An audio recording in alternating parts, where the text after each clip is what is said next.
जब ये इत्तला मिली इमरान खान को अडयाला जेल में तो वो बड़े खुश हुए। उनके वकील बता रहे हैं कि हमने जाके जब इमरान खान साहब को बताया कि ये ऑर्डर हमें मौसूल हुआ है तो इमरान खान ने तो लगभग 3 महीने और 23 दिन के बाद चेयरमैन पीटीआई इमरान खान को जेल से बाहर आने का मौका मिल रहा है। तो 28 अगस्त से 21 नवंबर तक अटक से लेके अडयाला जेल तक और हाई कोर्ट से लेके 2 रुकनी डिविजनल बेंच तक जितनी भी कार्रवाई हुई है या घड़ी की सुइयां हैं वो वापस अपनी पोजीशन पर बहाल होने जा रही हैं।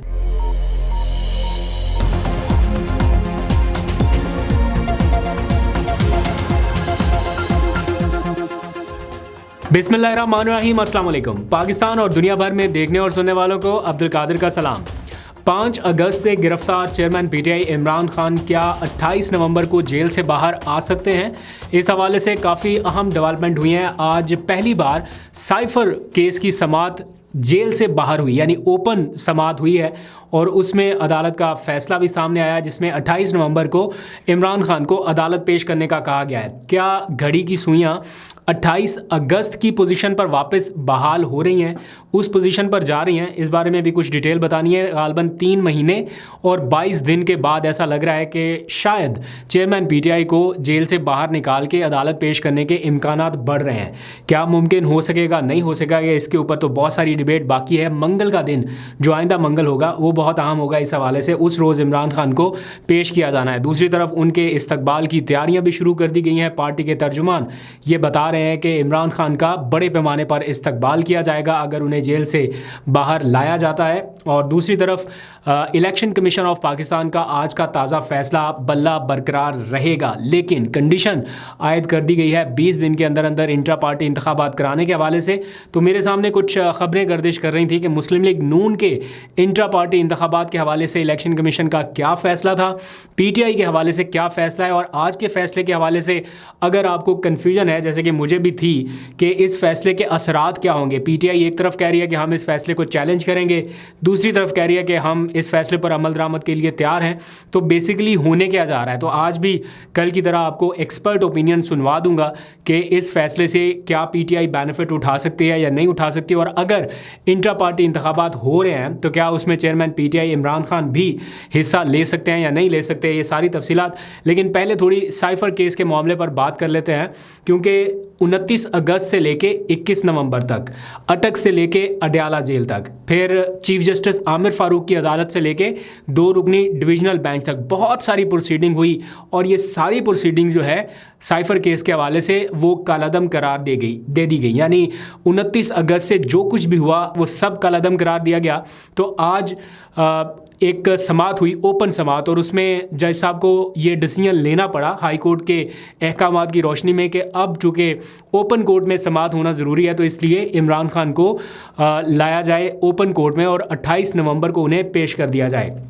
जब ये इत्तला मिली इमरान खान को अडयाला जेल में तो वो बड़े खुश हुए। उनके वकील बता रहे हैं कि हमने जाके जब इमरान खान साहब को बताया कि ये ऑर्डर हमें मौसूल हुआ है तो इमरान खान ने खुशी का इजहार किया और वो बड़े एक तरह से तैयार बैठे हुए हैं अदालत के सामने आने के लिए। वो चाहते भी हैं कि उनके केस की सारी प्रोसीडिंग जो है वो पब्लिक के सामने आए, रिकॉर्ड पर हो और सबको पता हो, मीडिया रिपोर्ट करे, और प्लस जिस चीज़ से बाकी सारी पॉलिटिकल एलीट इस वक्त घबराई हुई है कि उनकी झलक नज़र ना आ जाए कहीं पे या वो मंजरे आम पे ना आ जाएं, अगर वो भी होता है तो उसका मैसिव इम्पैक्ट पड़ेगा। बगैर किसी तैयारी के इमरान खान की वो इलेक्शन कैंपेन ही होगी। जलसे जुलूस तो करने नहीं दिए जा रहे। आज पेशावर हाई कोर्ट में केस था जलसों के हवाले से, तो पेशावर हाई कोर्ट के जस्टिस एजाज अनवर के जो रिमार्क्स थे, उन्होंने कहा कि आप एक ही पार्टी के पीछे पड़ गए हैं, आपको कोई और पार्टी नज़र नहीं आती, बाकी सारी पार्टियों को इजाज़त है जो जहां चाहे जलसे करे, जुलूस करे, रैलियां करे। एक जमात करती है तो आपको प्रॉब्लम हो जाता है, दफ़ा 144 का निफाज हो जाता है सिर्फ एक पार्टी के जलसे करने पर। तो उन्होंने अटॉर्नी जनरल ने बताया कि जनाब कोई थ्रेट्स हैं कुछ लोगों को, उन्होंने कहा ये बातें ना करें थ्रेट्स की, आप रिस्पॉन्सिबल हैं इजाज़त देने के लिए। अब इलेक्शन अनाउंस हो गया, सारी चीज़ें सामने आ गई, अब जाके आप कह रहे हैं कि एक पार्टी को इजाज़त नहीं है, तो ये तरीकाकार नहीं चलेगा। तो ये इस किस्म के सिनेरियोज़ में में इमरान खान को पेश करना, अभी कुछ दिन बाकी पड़े हैं, आज 23 नवंबर है, गालबन 28 को इमरान खान को पेश करने की का ऑर्डर जो है तहरीरी तौर पर आया। तो होगा क्या इसमें, और बहुत सारी चीज़ें बीच में आ सकती हैं कि ना फिर से कोई सिक्योरिटी मसाइल, फिर से कोई नई चाल, फिर से कोई नई गेम। लेकिन एट द एंड मेरा ख्याल है इमरान खान को पेश करना पड़ सकता है। वो चाहे जिस तरह से भी पेश करे, ऐसे हालात में पेश करें कि झलक नज़र ना आ सके, कोई रुकावटें ऐसी हो, पाबंदियाँ ऐसी हो। रात के अंधेरे में तो पेश कर नहीं सकते बिकॉज प्रोसीडिंग दिन के वक्त होनी है। वैसे कोई बैद भी नहीं है कि अदालत ही किसी ऐसे टाइम पे लगा ली जाए जब पब्लिक को जाने की इजाज़त ना हो। बहरहाल अभी दिन पड़े हैं, पता चल जाएगा। लेकिन ये बात तय है कि 28 अगस्त की पोजीशन पर सुई की घड़ियां वापस जा रही हैं, क्योंकि साइफर केस में जो ट्रायल शुरू हुआ था या जो वो FIR दर्ज करके उनकी ऐसी गिरफ्तारी डाली गई थी जिसके बारे में इमरान खान के अपने वकला तक को नहीं पता था, ये सारा मामला 28 अगस्त से शुरू हुआ। तो 28 अगस्त तक अब मामला वापस चला गया है और जेल की बजाय ओपन कोर्ट में समाअत होने जा रही है। अब आ जाइए ज़रा इलेक्शन कमीशन के ताज़ा तरीन फैसले के हवाले से, मैं ताकि आपको बता दूं कि जो आज डिसीजन आया है, बल्ला इंतखाबी निशान रहेगा PTI के पास, उसके लिए एक मौका दिया गया है और कहा गया है कि जनाब 20 दिन के अंदर अंदर आप इंट्रा पार्टी इंतखाबात कराएं। इंट्रा पार्टी इंतखाबात के ऊपर एतराज़ है इलेक्शन कमीशन को, उन्होंने तस्लीम नहीं किया कि जनाब आपने कानून के मुताबिक या ज़ाब्ते के मुताबिक इंट्रा पार्टी इंतखाबात नहीं कराए। उसके बेस पर यह कहा गया है कि आपको एक मोहलत और दी जाती है, 20 दिन के अंदर अंदर आप ये इंतखाबात कराएं। अच्छा, इस माहौल में जब पूरी PTI की क़यादत के ऊपर एक मुश्किल वक्त है, वो बाहर नहीं निकल सकते, अपने इलेक्शन के लिए कैंपेन नहीं कर सकते, अपने मेजर जो इलेक्शन है जनरल इलेक्शन के लिए, तो पार्टी इलेक्शन के लिए किस तरह से वो सामने आ सकते हैं। क्योंकि जब भी इंट्रा पार्टी इंतखाब होगा तो सबके सब जो ऑफिस बेरर्स हैं उनको आगे आना पड़ेगा, उनको वोट डालना पड़ेगा, पैनल बनेगा, एक इमरान खान का पैनल होगा, दूसरा उसके अगेंस्ट पैनल होगा। एक अच्छी खासी लंबी मश्क है ये। लेकिन स्टिल इलेक्शन कमीशन ने ये कहा, मैं अब इसके रिज़ल्ट बताने से पहले कि मुमकिन तौर पर होगा क्या या क्या हो सकता है, ये फैसला PTI की फेवर में है या नहीं। थोड़ी कन्फ्यूजिंग सिचुएशन इसलिए भी है बिकॉज़ PTI एक तरफ कह रही है, जो PTI के चीफ इलेक्शन कमिश्नर है, एक तो वैसे चीफ इलेक्शन कमिश्नर है ना, एक PTI के भी चीफ इलेक्शन कमिश्नर है बैरिस्टर गोहर, वो इस फैसले को मायूसकुन करार देते हुए कह रहे हैं कि हम इस फैसले को चैलेंज करेंगे। लेकिन साथ ही जो दूसरे PTI के वकला हैं वो ये कह रहे हैं, जैसे बैरिस्टर अली ज़फ़र है, वो कहते हैं कि अगर हमें इंट्रा पार्टी इंतखाबात कराने पड़े तो हम उसके लिए भी तैयार हैं। इन दोनों सूरतों में क्या Imran Khan intra party election लड़ सकते हैं या नहीं, क्योंकि वो इस वक्त डिस्क्वालीफाई किए जा चुके हैं। तो डिस्क्वालिफिकेशन में क्या सूरत बनती है, वो चूँकि आर्टिकल 62-63 के तहत डिस्क्वालीफाई नहीं हुए, इसलिए वो अभी भी इंट्रा पार्टी इलेक्शन लड़ सकते हैं और वो अपना पैनल खड़ा करके बासानी चेयरमैन PTI दोबारा मुंतखब हो सकते हैं।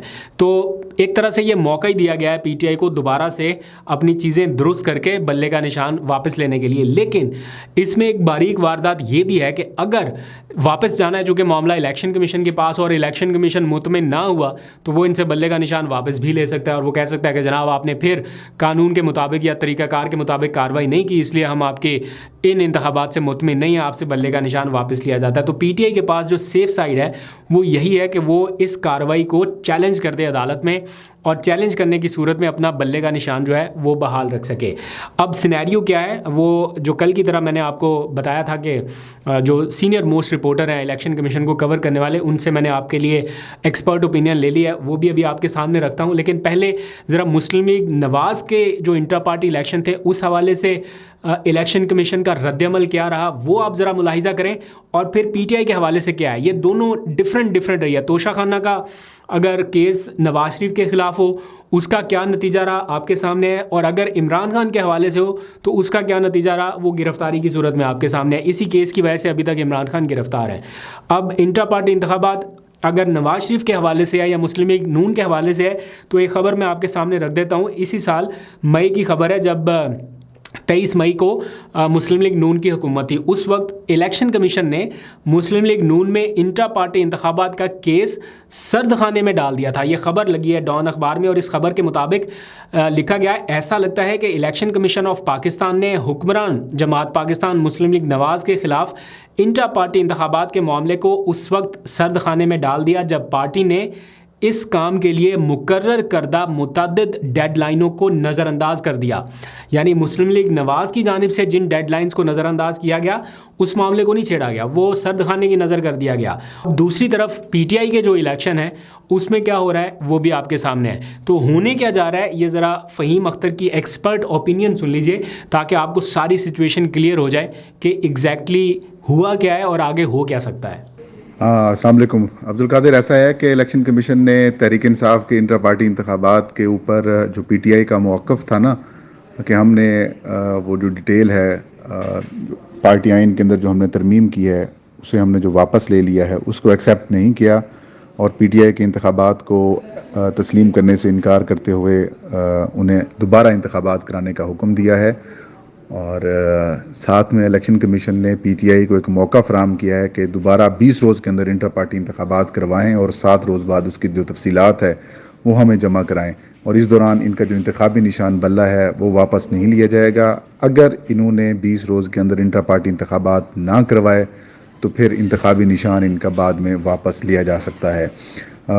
मामला वही था जो कि पीटीआई ने जून 2022 में इंटर पार्टी इलेक्शंस कराए थे, तो बाद में पार्टी आइन के अंदर तरमीम की थी। तो फिर इलेक्शन कमीशन का मौक़िफ़ था कि जो नया पार्टी आइन है उसके तहत पीटीआई जो है वो अब इंटर पार्टी इंतखाबात करवाए।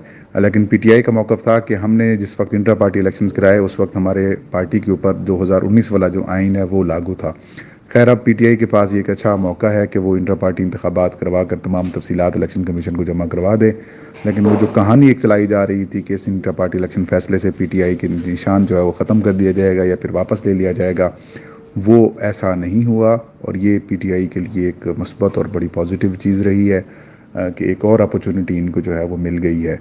अब तहरीक इंसाफ जो इंटर पार्टी इलेक्शन कलअदम करार दिए हैं उसको जो है वो चैलेंज करेगी हाई कोर्ट्स के अंदर और बाकी इंटर पार्टी इलेक्शन जो है वो शायद दोबारा करवा दे।